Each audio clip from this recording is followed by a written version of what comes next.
Aquí tenemos la mascarilla Shengguang FFP2 que contiene grafeno. Vamos a darle la vuelta para ver el componente.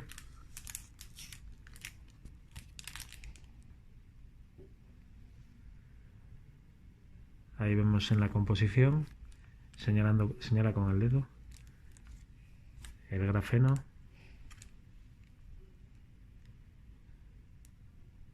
Vale, y ahora vamos a desenvolverla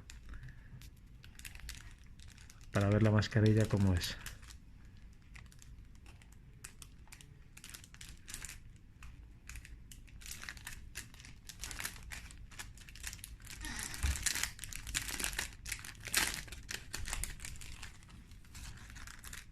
Aquí vemos el exterior de la mascarilla y ahora a continuación vemos el reverso, donde indica que es FFP2, no reutilizable, y el interior, donde viene el grafeno con una coloración grisácea.